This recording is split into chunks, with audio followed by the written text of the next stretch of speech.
Greetings everyone! Now that a year's worth of IDW Sonic comics have officially been released, I think it's time to take a look back at year 1 as a whole. I could have done this back in my issue 12 review, but I figured this merits its own video. Keep in mind, a lot of what I have to say, I have said in previous videos. This is to focus my thoughts on the year as a whole, and to allow those that have not read or seen any videos about IDW Sonic, well, the ones who are curious to see what's going on in this silly book. With that said, there will be spoilers in this video. You have been warned. Setting this comic not long after the events of the very mixed Sonic Forces made sense. It was the latest Sonic game released at the time, and thus provided a decent starting point. At the same time, detailed events aren't mentioned except there was a major conflict between our heroes and Eggman, which resulted in the latter's disappearance and everyone trying to rebuild the world. So this allows those who have not experienced Sonic Forces in some fashion, or have experienced it and wish to forget it, to jump in without much problem. Now those that have experienced Sonic Forces, whether positive, negative, or mixed, will get references such as the use of Wispins and the Resistance. And within this comic's continuity, it also answers a couple of questions like, what happened to Dr. Eggman after the climactic battle? And why did Eggman use Phantom Ruby copies of Metal Sonic instead of the real thing? I'll elaborate more later. And speaking of references to games, well, let's be honest, Sonic the Hedgehog is first and foremost a video game franchise, and references to past game adventures are a given, whether it's showing off a page of Sonic facing past bosses, or Sonic mentioning what happened in Sonic Colors. That does beg the question on how the comic will deal with potential future game events. Will it be its own special like Team Sonic Racing? Will it be in the main book? And how will this affect the comic's continuity? Only time will tell. The game characters act pretty much like I would expect them to be. Let's briefly go through them. Sonic's the speedy hedgehog with attitude, always going from place to place looking for the next adventure. While he may act like a jerk at times, he does show concern for his friends. There is another trait he displays, which I'll talk about when I discuss the overall plot. Tails is back to being the confident kid genius from Sonic Adventures 1 and 2. Personally, I did not like his portrayal in Forces. It does get a subtle nod in the comic, but it helps enforce what I said earlier about Sonic showing concern for his pals. Tails especially. Knuckles is still the headstrong leader of the Resistance, until the end of the year. Which is fine because we learn that Amy's the real brains behind the organization. She makes the plans, coordinates with others, she's compassionate, all while still having that crush for Sonic. The Chaotix are efficient fighters, and are still on that never-ending quest for money. Rouge is as manipulative and clever as always. Shadow the Hedgehog needs to line up. Seriously. Blaze, the fiery, overpowered princess of awesomeness, shows up due to her soul emeralds sensing big trouble in Sonic's world. Likewise, Silver reappears because, surprise surprise, his future is bad. Yeah, I know, he was in Sonic Forces. In the comic verse, he returned to the future, then came straight back after seeing the next disaster. In this case, pretty much a dead world except for water and sparse metal plants. I wonder if that means anything. Also, he's a dork when it comes to discussing an ally of the Resistance. There are 2 more game characters that will show up, but since they're heavily tied into the plot, I'll hold off on them for the moment. From what I've heard, there were supposed to be more game characters, but the higher-ups held off on introducing them for fear of things getting too cluttered with characters. With that said, game characters are fine and dandy, but the comic needs some original characters to help build this world. Sure, there are background characters like that sheep girl here, or the mayor from a remote village, but there are more important and named original characters that got some focus. First, there's the mercenary skunk brothers Rough and Tumble. Debuting in issue 3, they saved a town from an attack, only to take it over themselves. Said town was a known shipping area for Wispins. Sonic and Knuckles, along with the Wisp, sorted out this mess, and the two were locked away, for the moment. Issue 4 introduced our first heroic character, Tangle the Lemur. Her best asset was her tail, which can be used as a whip, a slingshot, and even an extra hand. She also gets excited about pretty much everything. and her experiences with Sonic and friends made her decide not to return to her humdrum town life. Our second heroic character debuted in issue 8, Whisper the Wolf. She's more or less the opposite of Tangle, a shy individual who prefers to help from the shadows thanks in part to her variable Wispin, which allows her to utilize multiple Wisp powers in conjunction with her sniper mask.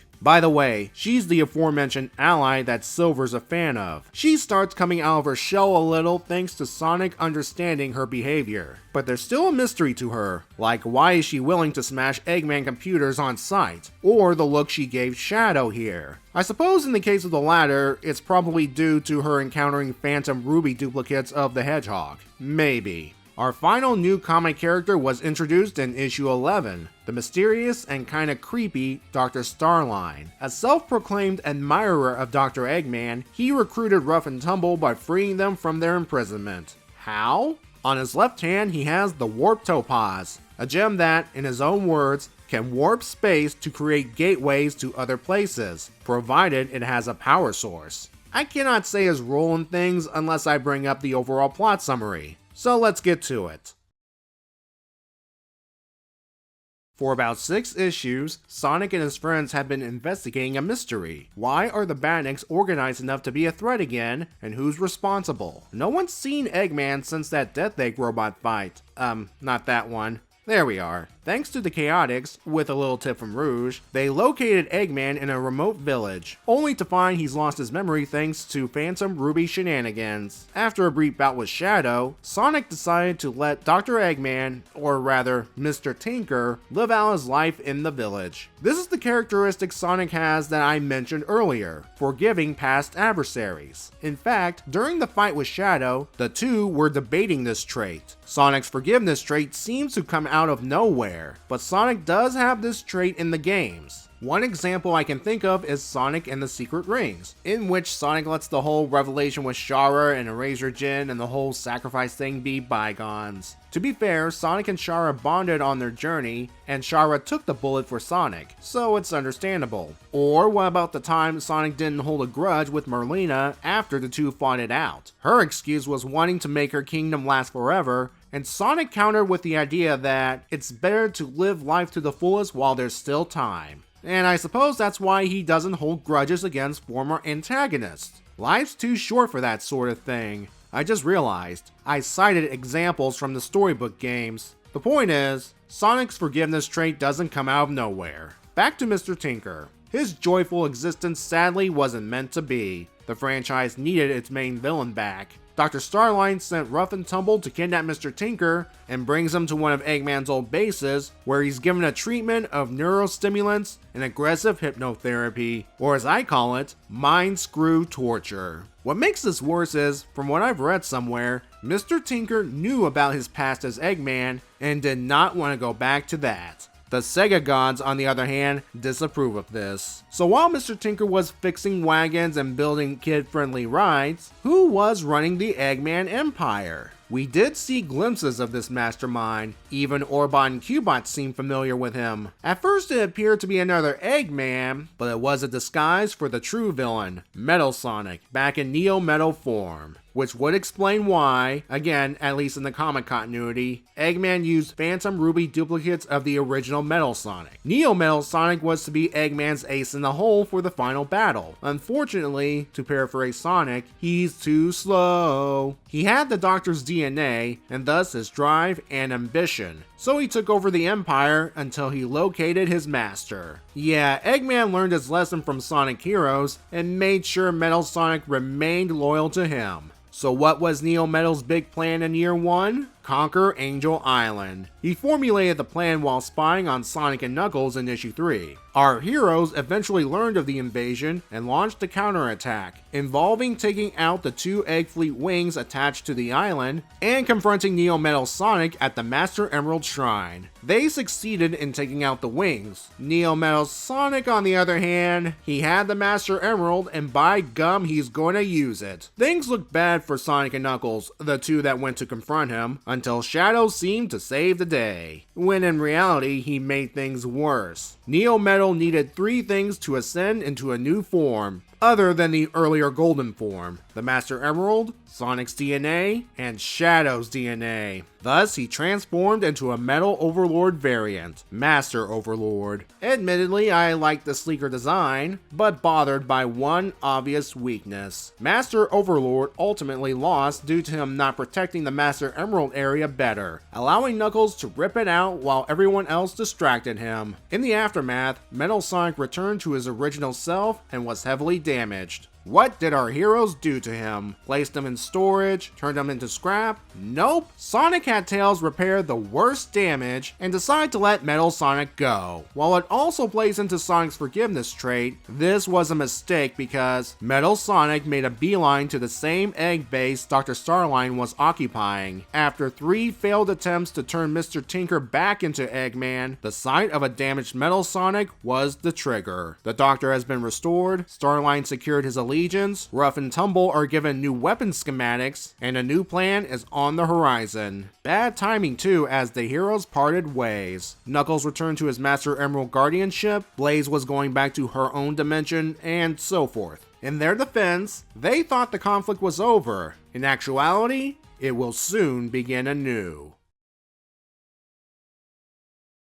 The first 8 issues, at least to me, were laying the groundwork, setting up the world, revealing which characters will appear, and establishing plot threads. This is for the benefit of new readers, and those who jumped on board from the Archie Sonic comics. Issue 9, the beginning of the Battle for Angel Island arc, is where things really took off. Neo Metal Sonic was an effective starter villain, planning from the shadows, and almost achieved victory, if not for that weakness I mentioned earlier. I have read that some people would have preferred someone else be the mysterious mastermind, but word is, like with the Archie comics, Sega has placed a moratorium on who can appear in this book. At least we have a new villainous figure in Dr. Starline. I consider Rough and Tumble the Bebop and Rocksteady of this comic. I'm not convinced Starline went out of his way to restore Eggman just to become his lackey. There has to be more going on. The heroes had their moments, though some had more than others depending on the situation, and the 2 comic exclusives do fit in well with the game cast. While there is plenty of action, and some of it is admittedly rushed, there were some breather moments for character interactions such as the airship scenes in issue 9, and the Sonic checking in on everyone montage of issue 12. Part of that is the talent, many of which were carryovers from the Archie Sonic comic days. It helps that they're all under the work for hire thing. But enough about the past.